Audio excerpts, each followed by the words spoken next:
used to be hyper fixated on coffee quality. Nowadays, coffee quality may be one of the last things I care about, which is going to be shocking to some people. And so many times I walk into a shop and baristas can't even smile. I walk in and I don't feel welcome. I would go there and just study the interactions of baristas and their guests and study how they execute hospitality.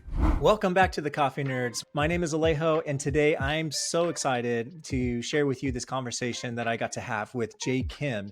You may know him as Brewed by Jay on Instagram, but today we're going to sit and talk about his experience in the coffee industry, especially related to hospitality. This was a really fun and engaging conversation. I hope you enjoy. So here we go. Let me introduce you to Jay Kim. Hey, Jay, thank you so much for carving some time out of your day for me. I really appreciate it. I know you're really busy, so thank you again for being here. I appreciate it. Thanks for having me. Cool. So before we get into anything, why don't you go ahead and open it up and share a little bit about yourself? Jay, you're a barista. You do a lot of stuff in coffee, but you also co-own a company called UFO Drippers. So go ahead and just give us your little elevator pitch. Yeah. Hey everyone, my name is Jay. I'm one of two co-founders at UFO Dripper, alongside my business partner and a dear friend Kenzie Shea. Kenzie is currently working at Black and White Coffee Roasters as a barista, and also does a few other things at the roastery as well. And I've been hosting free tasting sessions basically for 2 years or so, and then decided that I really wanted to give this a proper go as a full-time job and also as a potential future lifetime career as well. And so uh, kind of put things into motion to really pursue this specialty coffee thing full time last January. And here I am in Korea manufacturing UFO Dripper and doing some really fun work alongside a Korean coffee brand called Fillout Coffee. And so yeah, that's me. Fillout Coffee. Yeah, Fillout Coffee. We're a roastery. We're also a cafe. Our cafe basically just functions as a showroom for what we do as a roaster, and also just a place where people can just come in and grab a really delicious and fun drinks all the time. So yeah, we're not like hyper specialty focused, but if you were to look us up on Instagram, it's fillout_coffee. You'll see that we do a lot of fun stuff. We almost look like a content creation brand from the outside in, but really we're a roastery. That's That's amazing. I already have so many questions just about the cafes that you've been at, just running and manufacturing a coffee dripper. But let's start out with your journey. You just mentioned that you're in Korea. Yeah. Um, I know just from following you that you were in North Carolina for a bit. Mhm. But could you just kind of describe your journey getting into specialty coffee? Yeah. So I was actually born and raised in Korea until I was 12.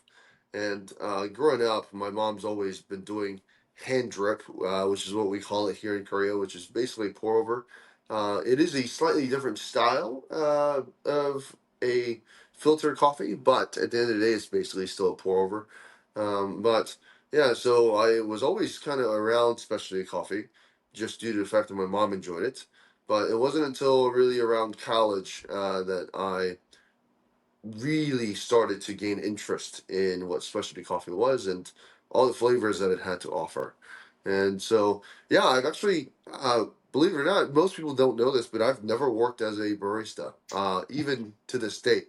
I've never worked as a barista. I wish I could. It's just not something that I'm able to fit into my timeline at the moment. But eventually I'll have to, and I really want to. Um, but yeah, so I've always been a coffee hobbyist and a bit of a home enthusiast for a long time, and then decided to open up my own home to host people, host strangers into my own home to share what this is. I just wanted to let people know what specialty coffee was and just kind of share the love that I have for specialty coffee with as many people as I could. And so, yeah, and then somewhere along the way, I've got to meet really, really cool people, such as Jesse Gordon at Counterculture Coffee. He's one of the educators there. And Kyle Ramage, 2017 U.S. Barista Champion and finalist at Worlds. Alongside Lem Butler, of course, 2016 U.S. Barista Champion. Lem and Kyle are currently at Black and White. They're co-owners of Black and White. And yeah, they're all dear friends of mine that have shaped me and guided me into the coffee professional that I am today. And so, uh, yeah, if it weren't for some of those key people, I don't think I would be in Korea pursuing this path. But yeah, that's kind of my coffee journey, right? It's not a very conventional one, where you kind of decide to, start out as a barista and then get to learn different things about coffee, and then take on different positions within the coffee industry. I actually have, yeah, never worked in the coffee industry until I started UFO Dripper alongside Kenzie. And up until then, I was actually working in the um, commercial insurance industry. And so, yeah, very different approach to specialty coffee career journey. Wow. I I misspoke because I think I said something about you being a barista. Yeah, yeah, And but that's okay. Like nowadays I do take on a couple shifts here and there, and I'm doing like these guest barista, guest brewer sessions, and hosting little seminars here and there. And so, yeah, from outside in, it can definitely look like I'm at a shop, yeah, but I'm rarely at the shop actually. wow, that's so interesting. So you have never worked as a barista at a coffee shop. Well, I Correct, mean, correct. and so all the videos of you at a shop or pouring are those just kind of like the sessions and the I don't know free tasting sessions that you've hosted? Yeah, so if you look on my page probably looks really confusing. I didn't used to, like these videos with captions and things like that, where I discuss my own personal philosophy on certain things, not just in coffee, but also how I approach life and things like that. That's all very new. Um, and before that, it was all just pictures and videos of tasting sessions, where I'm holding a kettle up, I'm smiling, everybody's also smiling, pretending like they've had a good time. Hopefully they've actually had a good time. But yeah, so those pictures are at my apartment back in the States. Yeah, so all the pictures of me brewing coffee that you see, vast majority of them, they're not actually at a shop. They're just at my home. And Wow. so, yeah. That what a cool thing to do and just hosting those events for people that love specialty coffee. Um, I think that's really unique and definitely different than what I thought you were gonna say as part of your journey. So Yeah, that's so cool, man. Yeah, let's talk about your Instagram page for a little bit too, because you mentioned that sure. you share a lot about your philosophy. Um, if anybody follows you on Instagram, that's Brewed by Jay, by the way. Hmm. So if you follow Brewed by Jay, you'll notice there's a lot of very pointed um, conversations that you have around specialty coffee Yeah. and even hospitality in general. And I'm just curious. Well, one from a creator standpoint, do you script Hmm. all of that before you create a video? And then number two, I'm just curious, what led you to that path to kind of share your opinions and just trying to encourage other people to have a hospitality mindset in the coffee Mm. industry. Yeah, so number one on the script thing. So it really depends for me, right? It looks like I'm a great speaker on video because I'm able to piece sentences in together. But in reality, these, 2 minute videos take me 4 hours to make, from setting it up to filming and then actually editing and putting in all the captions manually and to making sure there's no typos or any errors, making sure I didn't say anything foolish, because I tend to do that a lot. It's that's what really takes up a lot of time, as I'm sure in editing. But yeah, it depends. Sometimes these ideas just come to me and the sentences just flow. But sometimes if it's a topic that I really want to articulate well and be concise with, then I will actually script the entire thing and break it down by sentence and say those sentences, repeat them over and over until the delivery really clicks. Because to me, the delivery aspect is really really important. But yeah, so that's that. And when it comes to hospitality, um, one of the one of the greatest motivators and one of the greatest examples of hospitality that I've seen personally within coffee. I can name two people, and well, one's a person, and the other is really an entity. It's the entire team. So, one of them is my good friend Jesse Gordon at Counterculture Coffee.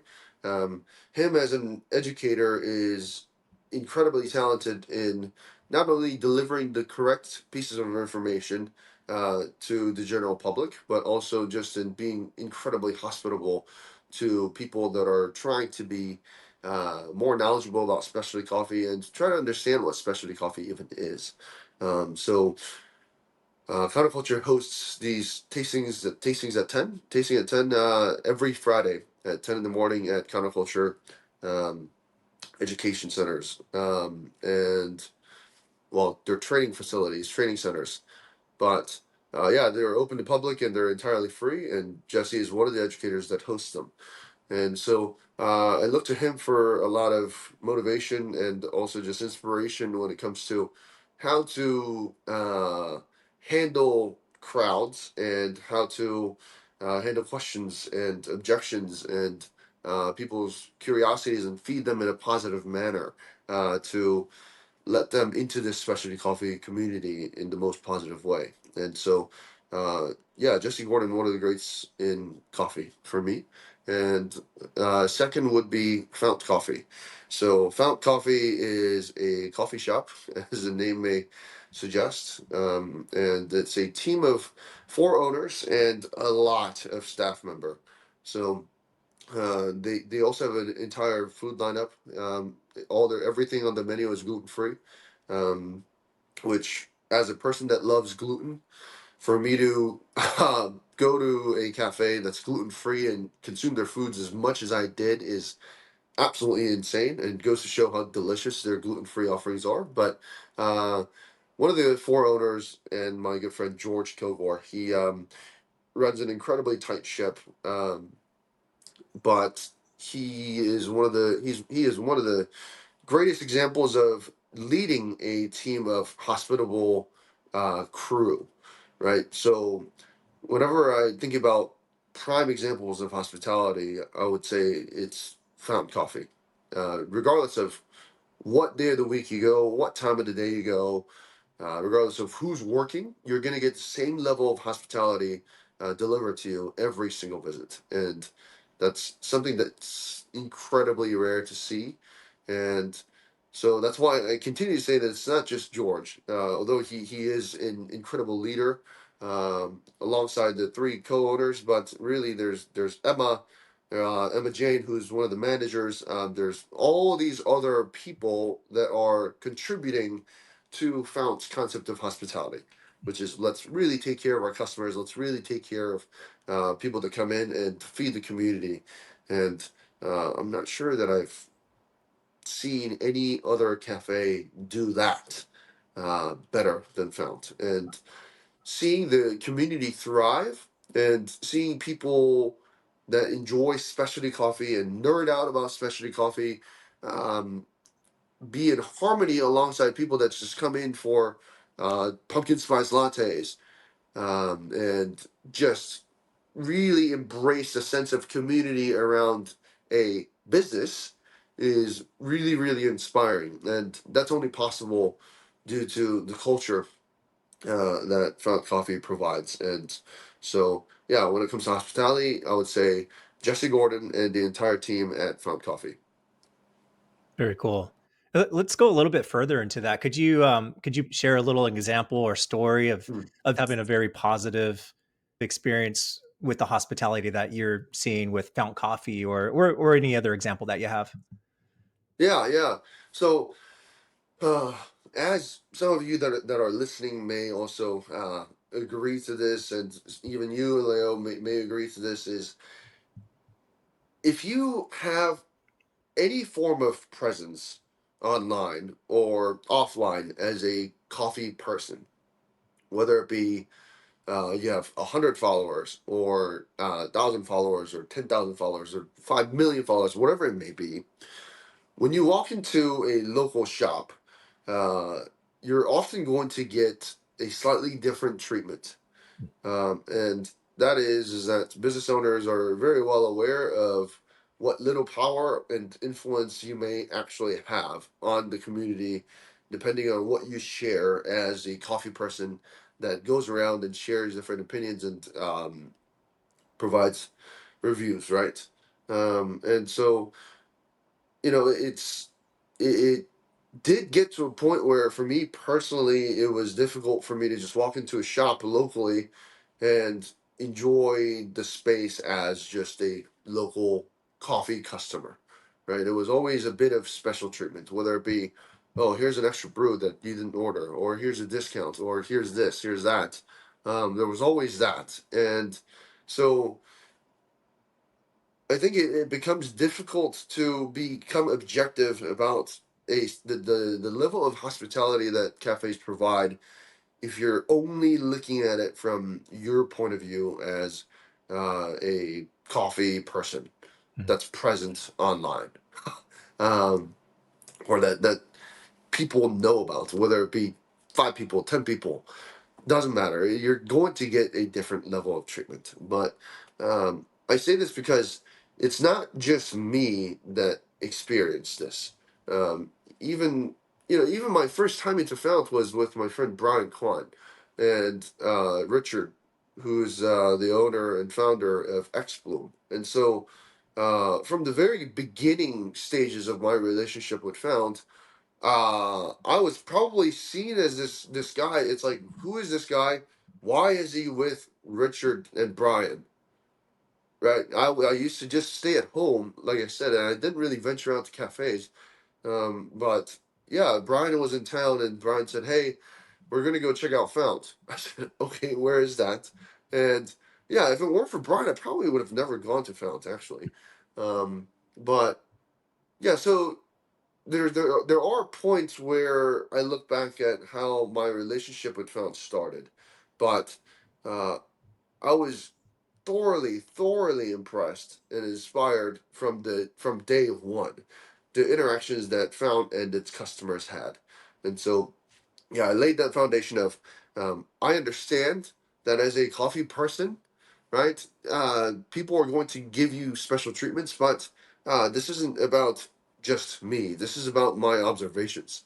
I used to literally go into Founts multiple times a week and just sit at one of their tables. They have this like step stool thing where you can just kind of climb up on and sit on top of it. You can see the entire Mhm. cafe, and I would go there and just study the interactions of baristas and their crew members and their guests, and study how they execute hospitality. And it's just, you go in and every single one of the regulars know the baristas, and every single one of the baristas know every single one of the regulars, and they try to be incredibly intentional about their hospitality. So it's not just, oh, today let's just get to know one person, oh, today let's go smile at people. No, they're very intentional about actually investing emotions into their guests and actually wanted to connect with their guests.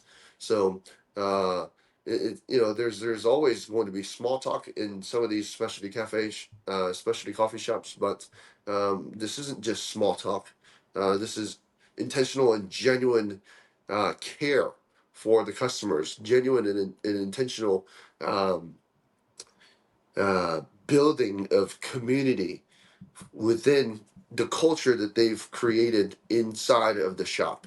And so, yeah, I mean, gosh, so many times I would see, even little things, right? If someone were to drop their drink, then being proactive Yeah. and saying, "Don't worry about that. Just leave it there. We'll take care of it. And here's a free drink," right? And really making sure that the guests are taken care of, whether it be if they've just been sitting there with one thing of coffee, one cup of coffee that they've ordered for 2 3 hours, right? Going in and providing those guests a glass of water, even if they've not ordered anything else, and even if it'd be financially better for them to get a new person in that seat, right? Um, Really, and focusing on rotation, but instead bringing them a glass of water and saying, "Hey, here's a glass of water," uh, and taking care of them, making sure that the guests are comfortable where they are, and embracing the multicultural nature of the triangle. I mean, there's people from all over the place that live in the triangle, and yeah, just they have a slogan. It says really really in big text. It says, "Come as you are," and that's so true. Regardless of who you are or what your background is, when you walk into Fountain, you're going to feel welcomed, and so that to me is very very very important.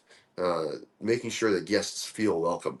I mean, it got to a point where it became very difficult for me to go into other shops and have a good time because I would compare my experience I found to literally everywhere else. And I would go into different specialty coffee shops all over the East Coast. And, it's difficult to believe, but so true that so many times I walk into a shop and baristas can't even smile. Uh, I walk in and I don't feel welcome. I walk in and I feel hostility, right? I feel, uh, you know, what do you want? Here's your drink, get out, right? Um, Felt you walk in and everybody is smiling, and I mean even through a rush, right? Even Mm. through even through like 11 in the morning to 2 in the afternoon, where people are just like it's just jam packed and there's a line through the door, literally every single day during peak hours. There's a line through the door. I felt, um, but even then, it's like so rewarding to sit in that line, right? Because one, chances are you're going to run into your friends. uh, there's going to be somebody that you know there if you're a guest I found, because they just really embrace that community, and people that show up to Fount, they like that, right? And so uh, even if you're in a position where you're just traveling in and or you're just working there for a short period of time and you don't have a sense of belonging or a sense of home, Fount can be that for you. And that's because it comes really top down and then side to side, right? There's even laterally. It's just it exists everywhere. That sense of hospitality isn't just from crew to customers, it's from customers to crew, and it's customers to customer. And that's only possible because of the crew members literally always being hospitable, always having a smile on, always checking in on you, and really meaning so. And so, yeah, it's just how you make your guests feel when they walk in, how you capture that opportunity to make their day better and have a positive impact on them one way or another is a really, really big aspect and function of what a modern day specialty cafe should be, and not just a place that serves 80 plus point coffees. Um, we're not. It's not sponsored by Fount in any way, but It is not. It is not. It is not. yeah, we're definitely talking up Fount for sure. But man, Jay, I think what I'm getting just from the last 10 minutes of you talking, you hit on a couple things that I haven't even thought of personally. Is as a coffee content creator, just being aware of that special treatment and not Yeah. gauging your experience just off of that because Yeah. Yeah, and not saying that it's bad or anything. It's just a matter of being aware of it. And Right. yeah, I like your approach to even observing a cafe and just watching the interactions between customers and baristas and seeing that relationship form. I think that's pretty cool. Like it sounds like you really took some time to study that. And Yeah. wow, wow, really good stuff there.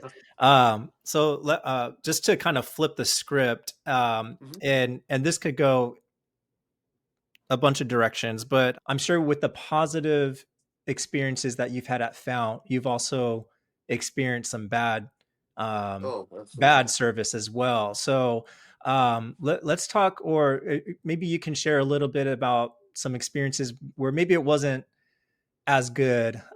Maybe you have some examples or some stories off the top of your head that you can share. Yeah.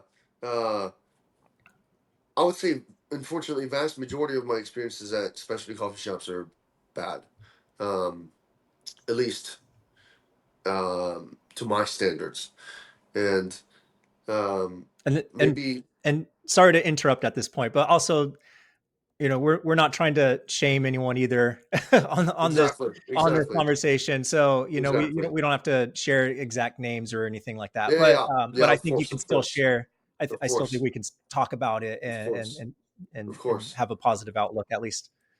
Yeah, absolutely. Yeah. So actually, before I used to work in the specialty coffee industry, uh, I used to speak quite freely about my opinions. Um, I used to speak quite freely about bad experiences I'd have, and I would share them. I would call out different cafes and different shops that I've just had terrible experiences at.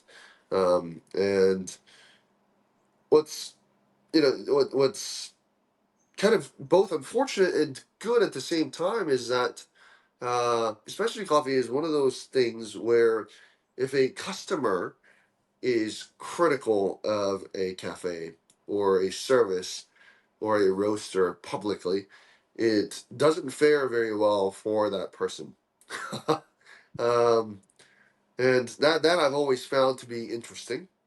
And but yeah, I mean, I've had many subpar experiences in the states. I mean, true, a specialty coffee shop literally once served me a cold batch brew. You know, yeah, it's just it's nonsense, right? It doesn't make sense that something like that can happen, but it happens. Mostly in specialty coffee shops that I've noticed is a sense of ego coming from the baristas and the owners. This false sense of pride that uh, that is falsely embedded into some of these folks' minds instead of having a true hospitality mind.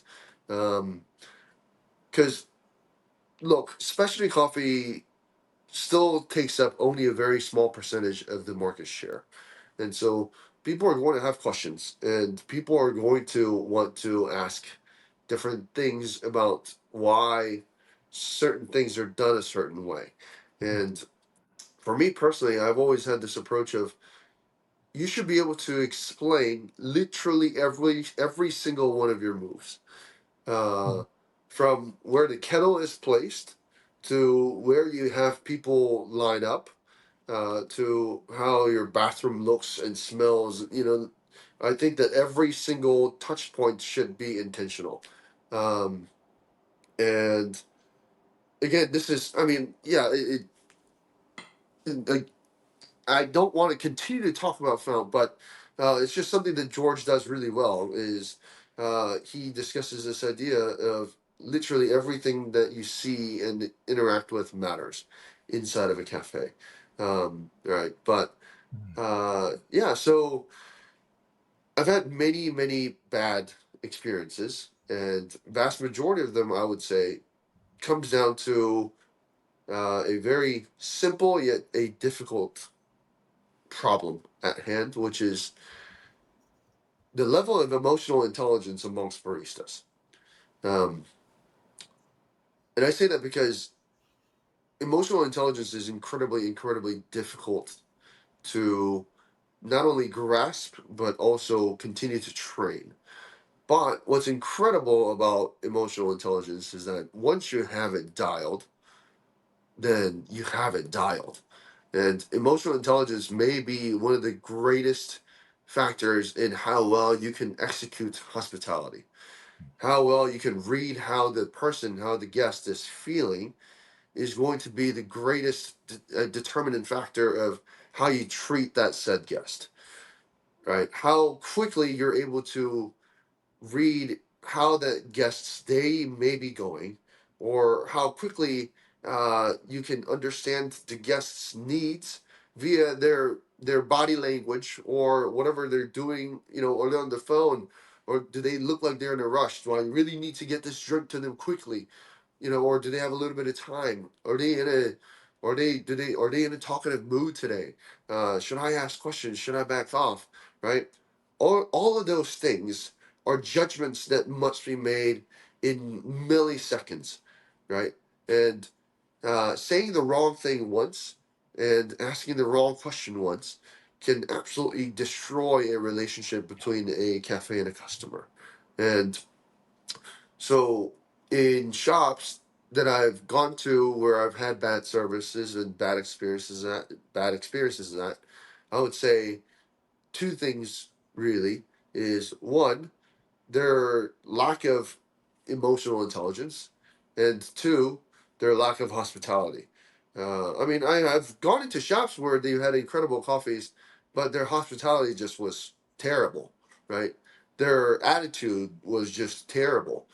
They acted like they acted so pompous about the work that they were doing to the point where it just felt pretentious, and I didn't feel like I was being taken care of.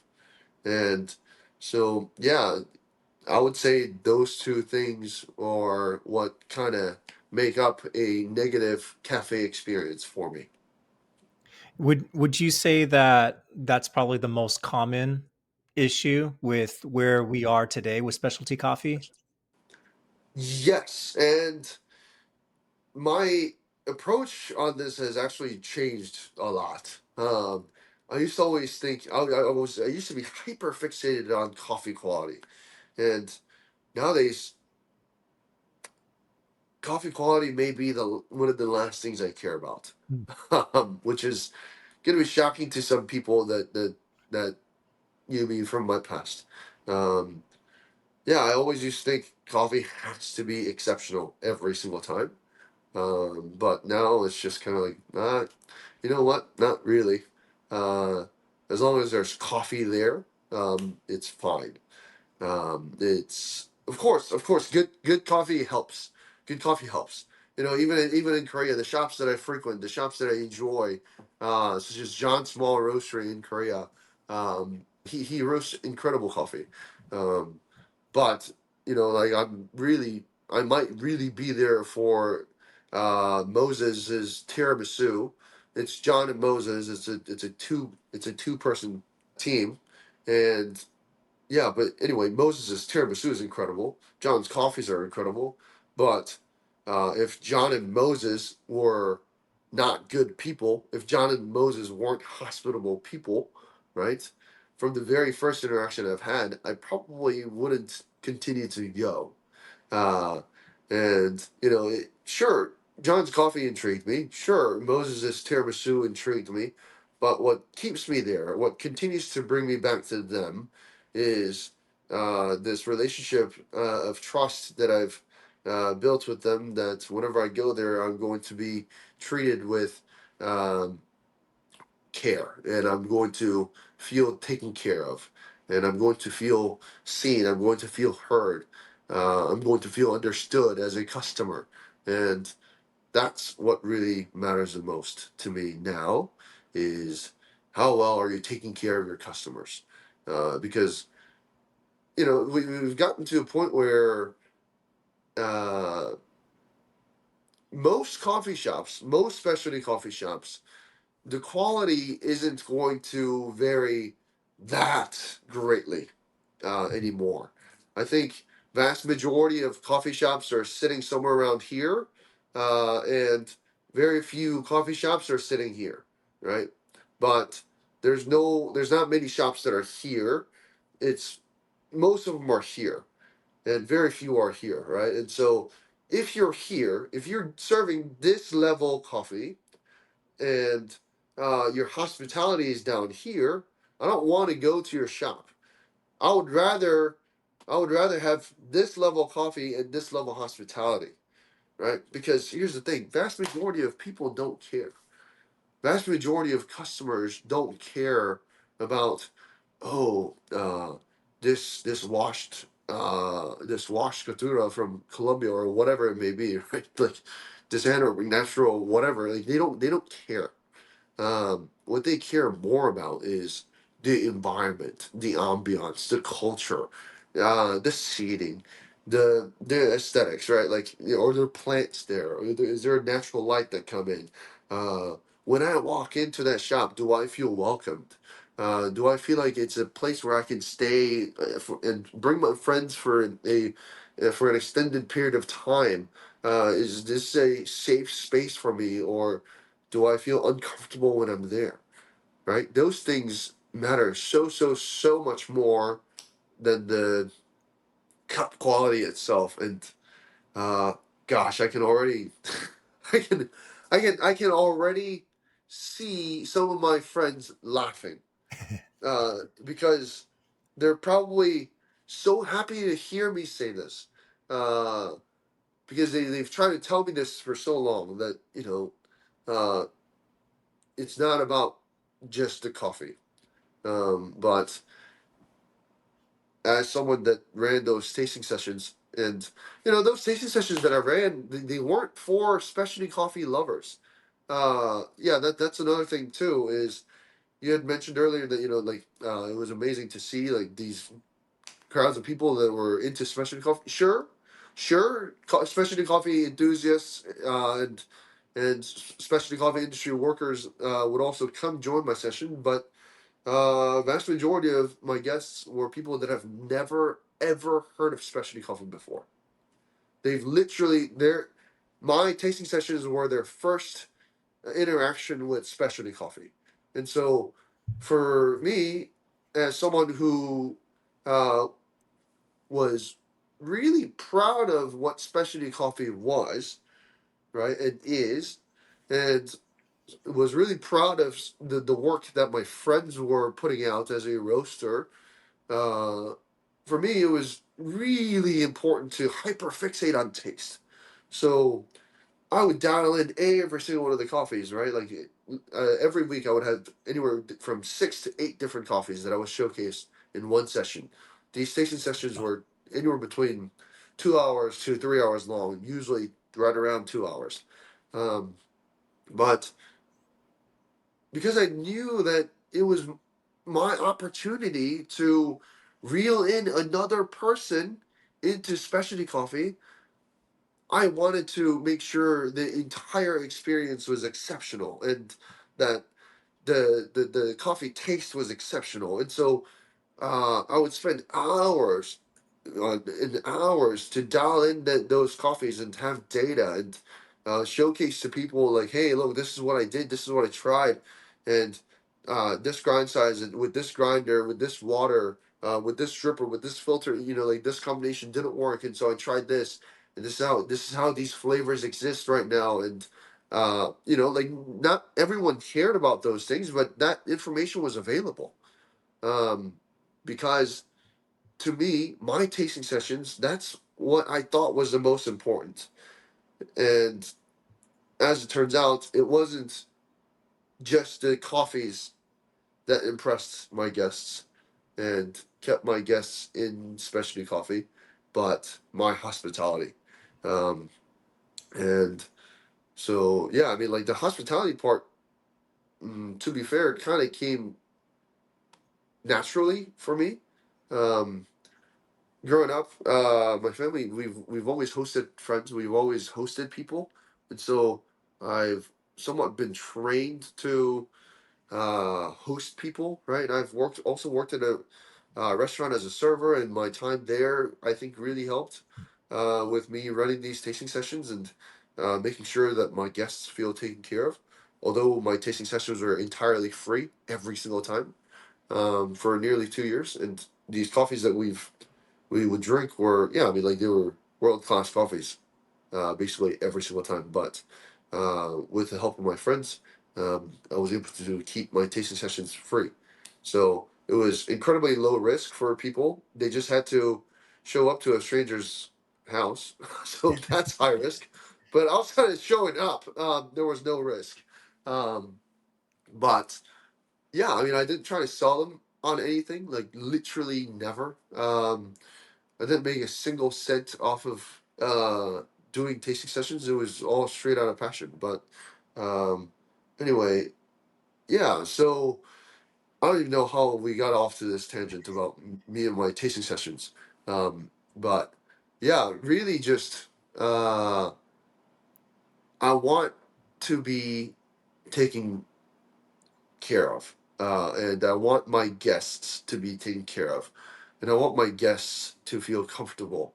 Uh, And so, yeah, those things are so much more important. And again, to all my friends that have been telling me all this, well, you know, now I've been enlightened. Now I see.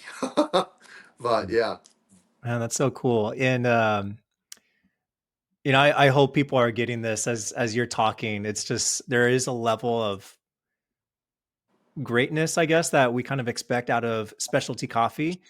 yeah, But when you put the value of hospitality over that, mhm, it changes everything. It don't it yeah, and yeah, it almost doesn't matter what kind of coffee you're brewing. I think just the fact that coffee has the ability to bring people together and share a common passion is enough. And precisely. that connection keeps people coming back, especially if you're a cafe owner, if you're a barista. I hope this is inspiring for somebody out there that just needs to hear this. And how specialty coffee started in the last 20 years or so, I think. Um, it's definitely gone through different iterations. There was probably a more focus on just quality and like, coffee standards. And that's kind of what's, set it apart from, chain coffees at first. But I really love the conversation that we're having today. And from what I'm hearing from other people that are also passionate about coffee is just the focus and kind of realigning our sights back on the customer and back Yeah, on the people and the connections. yeah. Just one thing, real quick, that I do want to touch on before we move on, is just because you brought up, us aligning back with the customers, right? Um, that's another thing too. Is not only do the baristas have a responsibility of taking care of their customers, but customers have a responsibility of being good customers. Uh, Customers have a responsibility of respecting the professional baristas. Customers have a responsibility of respecting the barista's boundaries and these coffee professionals' boundaries, whether it be a whether it be a barista champion or a Brewers Cup champion or a cafe shop owner or whoever it may be, right? This there's this slight bit of obsessive fandom or whatever you might call it that exists, and sometimes it's not good.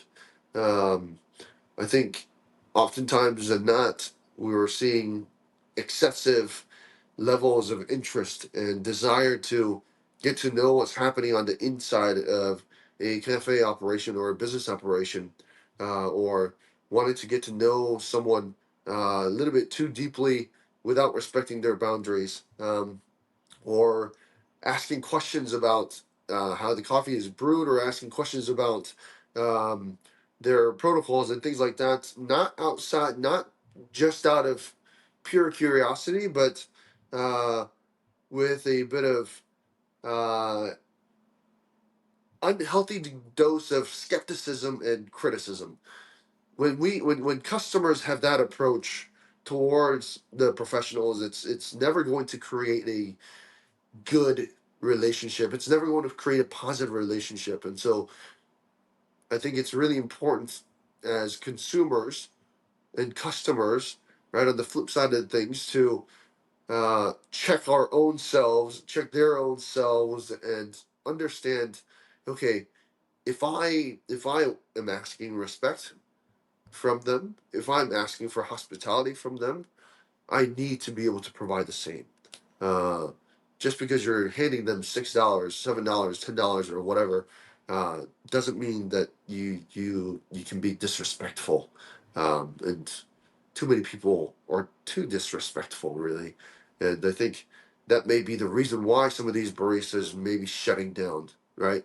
That may be the reason why some of these um, barista champions, or like roastery owners and cafe owners, maybe shutting down and keeping to themselves, is because they've just had horror experiences, right? Like, and personally, I've had a few of those as well already, and it's like I can't imagine what it's like to operate something big and be in that position, right? So now I understand so much more of why some of these people may be a bit closed off, and as consumers, we have to look to our own selves and go, we may be the problem, and so let's fix our own attitudes first.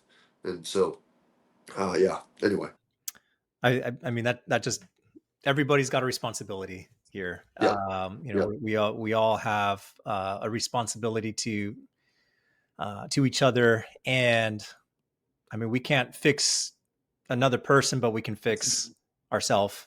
exactly, Barista, customer, executive, whatever. We exactly.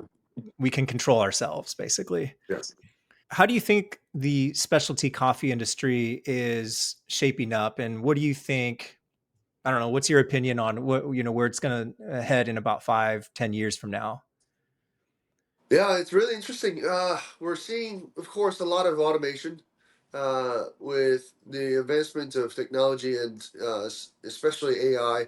I think it'll be really interesting to see just how far AI can take us, and just how far automation can take us. Um, Shops and baristas are becoming increasingly efficient, yet we're oftentimes kind of hesitant to accepting new things, accepting new technologies. Such as even milk steamers, right? Like, we still prefer to use the good old steam one instead of using the automated steam machines, where literally it pumps out steamed milk, and so you're ready to just pour a latte or whatever it may be, right? And yeah, I mean, there's entire business ideas around fully automated specialty coffee shops, and hyper specialty coffee shops at that, where robot arms are literally brewing pour over, multiple pour overs at a time. Um, and those things are already here. And so I think it'll be interesting to see just how much of the human interaction the finance and business sector and investment sector is going to try to take away for efficiency's sake. Um, I think that it's going to be a challenge unless it's implemented in very specific scenarios where human interaction is not valued, is not important, right? Um, but yeah, I mean, even at an airport or even at a hospital, it's good to have a bit of a human interaction, right? And I think as human beings, we crave that. But yeah, anyway, so yeah, the automation, the implementation of AI in roasting and within the supply chain, and um, different things such as design, and even to down to taste. I think that in the next 5, 10 years, it's not going to be all that shocking if there's technology available that is literally able to taste coffees objectively and provide QC objectively, right? I think we're going to see less and less of defects that are around. I think the quality, overall quality of coffee to consumers is going to continue to increase and increase. Um, and when it comes to the when it comes to greens specifically, I think we're going to have to not only accept, we've already seen the processing innovation stage. I think we'll move on to the actual growing portion, actual production of coffees. Um, Innovation in different areas due to climate change, right? I've never been to Oregon, but my friends that have gone to Oregon and that are involved with coffee production work directly, they're actually always talking about how climate change is very much real and just how much production is being affected, and so it'll be really interesting to see what varietals are even left over in 10 years, right? Um, and what countries are producing coffees. And so, yeah, I think a lot of change is definitely imminent. And yeah, it'll be interesting to see even what kind of roles do competition play in within the coffee industry, right? Um, it's already been interesting to see what kind of roles do these barista and Brewers Cup champions, or just coffee champions, play in the states compared to Korea. These cultural differences, but yeah, in the future we'll see. Right, the more time goes by, the more champions there are, and the more champions there are, the less significant you are as a champion. Right, we already have forgotten champions, and not just at a national level, but at a world level, we have forgotten champions. And so, as someone who wants to participate in coffee competitions, that's something that I have to think about. Right? Is how am I gonna keep myself relevant, and how am I gonna continue to have a voice, if I even have a voice within the competition world, right? Um, and yeah, so I'm studying what these champions are doing and their work that they're doing. But uh, yeah, so really excited to see how specialty coffee changes, for sure. Yeah, that's interesting. As you talk about AI and automation, and kind of coupled with our conversation just this past 30 minutes, Hmm. I almost feel like the more we focus on that human interaction and that human touch, like that's going to set you apart from the Yeah, competition. You know, the yeah, more AI and automation you introduce, yeah, it may improve efficiencies, but like you said, like people crave connection. People yeah, crave that human interaction. So I think the more of that you can pour into your business, um, it's going to set you apart, especially in the future exactly. as things start getting rolled out more. Yeah. Yeah. So before we leave the subject of coffee, I do want to at least ask you a little bit about the coffee culture in Korea. Mm, So you have a unique perspective because you've been in the States for a long time, or sorry, you grew up in Korea, you moved to the States, so you yeah. have experiencing the coffee culture out here in the US, and then now you're back in Korea. So what's the coffee culture like out there? Just in general, I mean, what can you share about that just based off of your experience? Well, uh, the coffee culture here in Korea is, I would say, um, it depends. And I say it depends because it really, really depends on what you're into, right? But I will say that there are specialty coffee shops literally everywhere. Um, Within like a 5 mile radius in Seoul, for instance, it's very common to see well over, I don't know, shoot, 100 different specialty coffee shops. Wow. uh like, yeah, like there are certainly areas where within a 5 mile radius there's going to be 100 different specialty coffee shops. um so It's yeah, crazy. even in one building there are going to be multiple. uh Coffee is something that Koreans rely on. Obviously just commodity coffee, just commercial grade coffee. But yeah, like even the specialty coffee scene, it's huge. There are so many players, yet the actual population is so small, and so that's been something that's very interesting to me. Like in North Carolina, there are, I don't know, maybe 5 or 6 big players, but in Korea there are hundreds within one district. And so yeah, there's a thing for everyone. There's so many micro roasters in Korea, and um, the culture, I would say, um, huh. Yeah, it's both good and bad.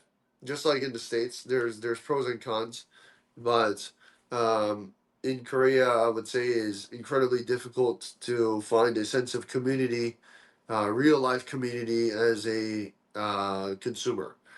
If you're in the professional space, then yeah, it can be pretty easy to make friends and um, interact with different professionals because there are so many of them. But uh, in Korea, like people aren't really hanging out. People aren't really brewing coffees together. There's like these micro scale cults almost that exist. Um, and the so called communities exist out of commercial based communities, right? And so there are multiple brands. There are, I would say, 3 big brands, and again, I won't name them, but under those 3 big brands exist these small cults, and if you're in Group A, then you don't really you're not really in Group B. If you're in Group C, which is the uh, hyper nerdy group, or they think they're nerdy anyway. um, that you're not interacting with either of these 2 groups, and so yeah, it's a really interesting dynamic amongst the consumers, and so yeah, people aren't really like mingling amongst this, each other.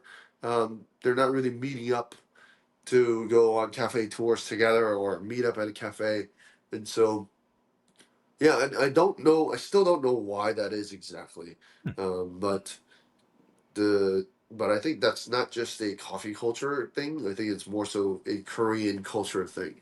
Like I've not I've I've not hosted many people in my home in Korea. And yeah, people just are kind of like, oh yeah, it's a bit weird to go hang out and meet at people's homes. And yeah, there's a lot of actually economical reasons behind that.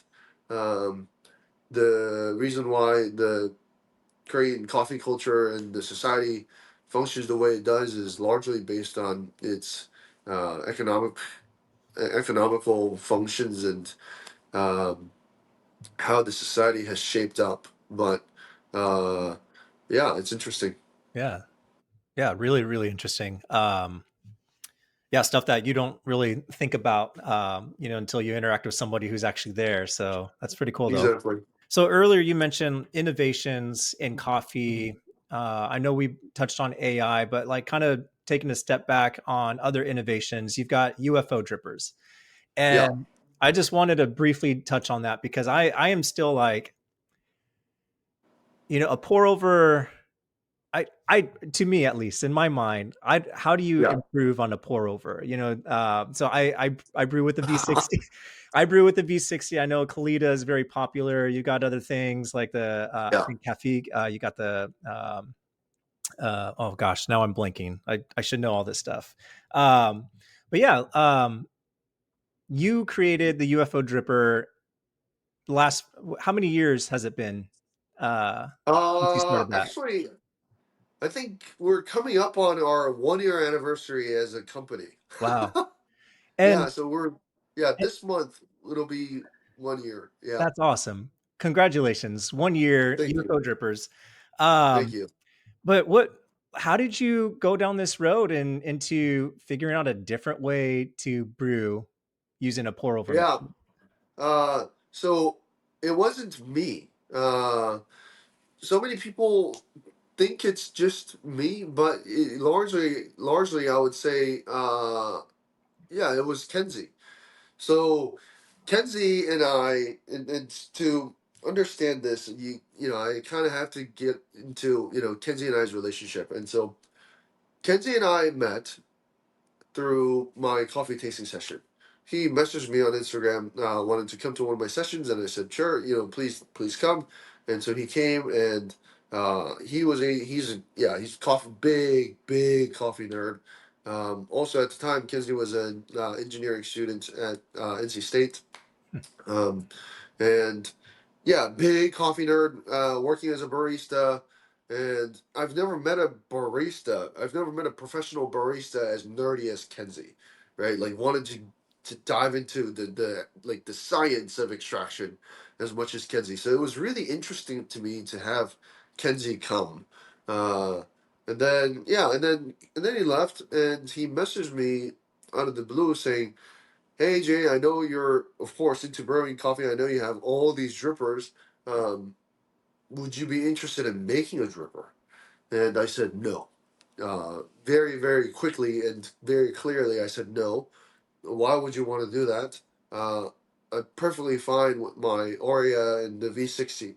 Like I literally have tens of different drippers.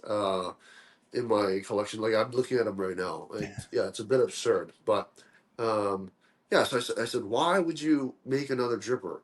And he was just like, okay, well then, would you mind helping me out on this project?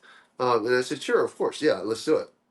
And so we had our first meeting about this dripper thing that he wanted to make at Fount, actually, and. Uh, the concept that he brought forth was intriguing to me. The concept of the 80-degree wall angle and basically um, uh, making the angle wider and thus reducing the height of the coffee bed, and by reducing the height of the coffee bed, promoting more even extraction and all this super nerdy sciencey stuff about brewing. Um, that was very intriguing. And so then I said, okay, this is actually really interesting. Let's see if this works. So then we started prototyping, and it for a long time it wasn't working. It just wasn't working, and we figured out why it wasn't working, and we identified the issues, and we started to come up with different ideas, and then it got to a point where I was so invested into UFO Dripper that Kenzie and I just mutually agreed, okay, let's just be 50-50 partners into this, and let's do this together. And so yeah, without Kenzie, UFO Dripper wouldn't exist. Of course, there are design aspects about the UFO Dripper, such as the air channels, that wouldn't exist without my collaboration with Kenzie. But uh, yeah, like UFO Dripper is very much Kenzie and I's creation, not just mine. But yeah, exploring this new method of brewing coffee has been incredibly fun, and the synergy that Kenzie and I have together is something that I value so greatly. And so, uh, yeah, so we made this thing, and we're like, okay, we know it makes incredible coffee. This is all good, but what are we going to do with it? We didn't know. Um, the vision for UFO Dripper was very unclear. Um, I had decided to come to Korea last January, and so like long before UFO Dripper was even an idea, I already decided that I'm coming to Korea, and yeah, our UFO version 1 we launched, and they quickly sold out. Although there were very few units, I think there's under 100 UFO version 1s available in the world, out in the world right now, and we realized, okay, shoot, we need to be able to make this for the masses, right? And so we need to actually start mass production. And how are we going to do that? We didn't know. We reached out to a lot of different injection molding companies in the states and also overseas.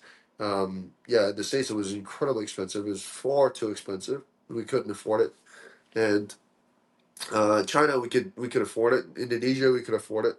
But as uh, as the co-founder and co-inventor of this brewer, I wanted to be directly involved with the production process if possible. And so we said, okay, even if it's expensive, let's do it in Korea, because I'm also fluent in Korean. So I'm able to interact with my with our factory and make adjustments and modifications when needed. And if it weren't for me being in Korea, I'm not sure UFO V2 would be a thing. Wow.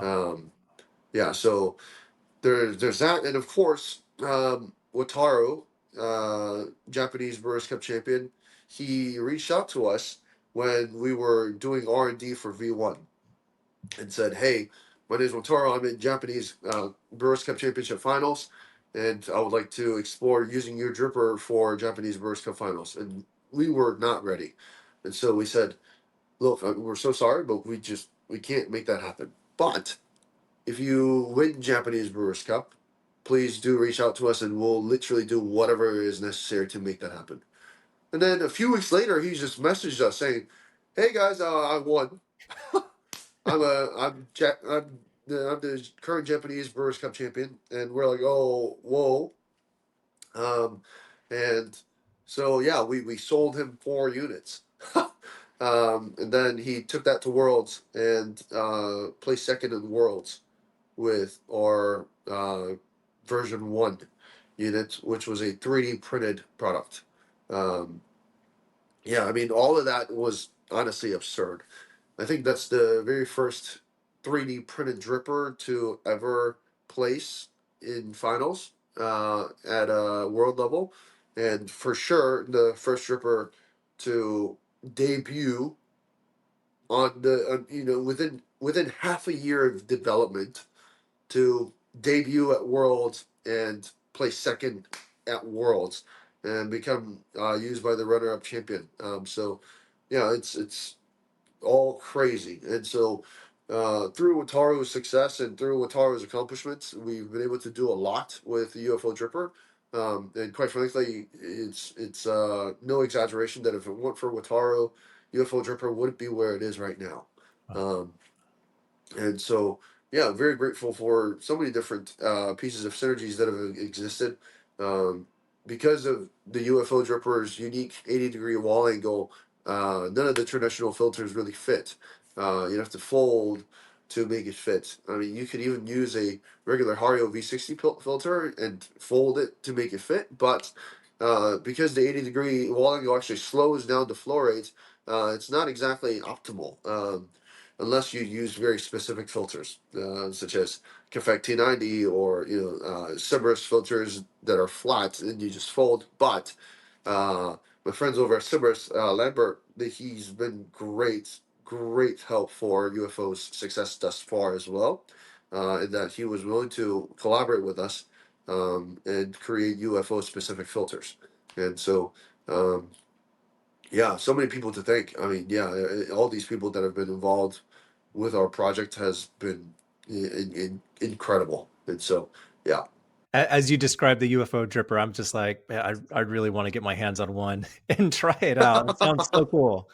Um, but that's cool, man. Wow. That Yeah, so I don't even know how to follow up with that. That's a really cool story, getting into creating a dripper and Yeah. that's awesome, man. Yeah, so when you're not brewing coffee and when you're not working and producing the V2 of UFO Dripper, Yeah. what are some things that you do outside that, you know, that you enjoy doing? Yeah, yeah. So I'm a runner. I run. Uh, like even this morning, I did a quick 5K before we got into this podcast recording, and yeah, I also lift. And what else do I do? Nowadays I live a pretty boring life, I must say. Um, Even a few years back, I used to ride motorcycles. I used to drive a lot of fun cars. Uh, I was into muscle cars, Japanese sports cars, Jeeps, trucks, you name it. Like that was my thing, cars and motorcycles. But nowadays, I'm just kind of strapping down and really making sure that I'm taking care of business and work. And so, yeah, outside of work, I still try to keep things fun, but yeah, really nowadays, all I'm doing is spend time with family, which I've not been able to do for the past 13 years. And so, spending time with family has been a really, really big part of my life these days. So I'll dedicate at least one day of the week to just fully spend time with family. And yeah, running. I'm also into plants. Some of you plant nerds might know some of these plants that I'm into, but yeah, I am into rare aeroids. That's what they're called. But uh, yeah, and just gotta enjoying the community and building the community, trying to build the community here. That's kind of what I'm into because to me, yes, although this is work for me, this is something that I also very much enjoy. So even on weekends, I'm working on UFO. Even on weekends, I'm hanging out with coffee professionals, Station Coffees. And right now, I'm preparing for the Korea Brewers Cup Championships. And so, yeah, I'm picking out my competition coffee and preparing for my routine and things like that. So I would say constantly my life does revolve around coffee. That's cool. I mean, that's not a bad thing to surround yourself with. Exactly. Exactly. So yeah, in addition to all this stuff, that's awesome. So you run, you lift, so you're taking care of yourself that way. You got some hobbies on the side, but Yeah. dude, you mentioned when we were first interacting, you mentioned downhill skateboarding, Yeah. and Yeah. Yeah. I just wanted to briefly talk about that because that was brand new to me. Ah. Yeah. Once you told me about that, I went on YouTube and I started searching for some videos, and I'm just like, oh my goodness, like Yeah. how fast these guys go Yeah. downhill. Very fast. It's incredible. So, Yeah. and sorry, not to embarrass you, but I think I found a video of you 12 years ago. And there's you're introducing like the wheels that that you're using, and there's a little clip of you, younger J Kim going Yeah. downhill. Yeah. Probably. Yeah. I used to be a sponsored downhill skateboarder. And so that was my thing for years. That was my biggest passion for years until I got into my motorcycle accident and then things kind of changed. But yeah, it's basically yeah, there's two genres. One of them is freestyle, and one of them is downhill skateboarding, right? And so downhill racing. So one is doing these tricks, doing slides and things like that, and one is literally going down a hill or going down a mountain as fast as you possibly can. And so yeah, you go you get going. Some of my friends have gone 80, 90 miles an hour. Close to 90 miles an hour, I think, is the current record. 80 was really fast. Was on some of the fastest speeds, if I recall correctly, back around when I stopped. But yeah, I'm sure somebody's gone 80, 90 miles an hour these days. But yeah, the fastest I've gone is right around 60 miles an hour. The fastest crash I've had was 55 miles an hour. Um, and Wow. yeah, it's no joke, but it's a ton of fun. But again, I used to do a lot of fun things. Now I make coffee and run. Oh my goodness. Man, if you don't mind me sharing clips of it, I'll probably put it over put it Yeah, of over our course, of conversation or course. something. Yeah, sure thing. I'll actually send you a few select clips. Oh, okay. That sounds Yeah, good. yeah, yeah. Yeah, I mean, I was watching it and just kind of like almost cringing, like this is fast, and it's just you, a helmet. Yeah, Maybe yeah, they're wearing knee pads or elbow pads or something like yeah, that, but it's just you and the yeah, board basically going downhill. yeah. Were you freestyle? Or were you doing I speed? did both. I Okay. did both, but I definitely enjoyed the downhill racing aspect of it more. And so, yeah, participated in a few international level races as well. But yeah, in those races, we're wearing full face helmets. that are approved by the federation, and also full custom leather suits with spine protection, literally everything. And so, Wow.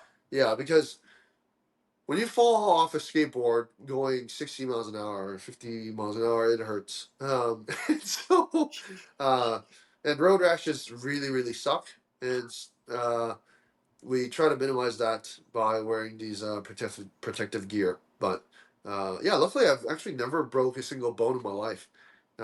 Even when I had my 75 ish, 75, 80 mile an hour motorcycle accident, walked away actually, didn't break a bone.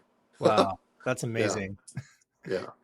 Wow. Well, you definitely opened my eyes to a completely different sport. It was kind of fun to Yeah, it's watch a lot too. of fun. It's a lot of fun. Um, this was a lot of fun, Jay. Again, I really appreciate the time you took to kind of just have this conversation with me. As we segue to the end and kind of wrap things up here, I wanted to ask just a couple questions. First of all, what's in your cup right now? Are you drinking coffee or are you drinking something different? Yes, yes. Well, now I'm almost finished. I don't want to spill it, but I'm drinking Iris Estates Afterglow. Um, yeah, Savage Coffee Iris Estate Afterglow. It's a naturally processed Panamanian geisha roasted by my friends over at Ruber Roastery here in Korea. But yeah, that's the coffee. Is Nice. a natural Panamanian geisha. Nice. And you mentioned you have tons of drippers, but what's kind of like your go-to, I guess, for brewing at home? Yeah, of course, the UFO is my go-to. Yeah, But before UFO, I used to alternate between the V60 and the Oreo V3.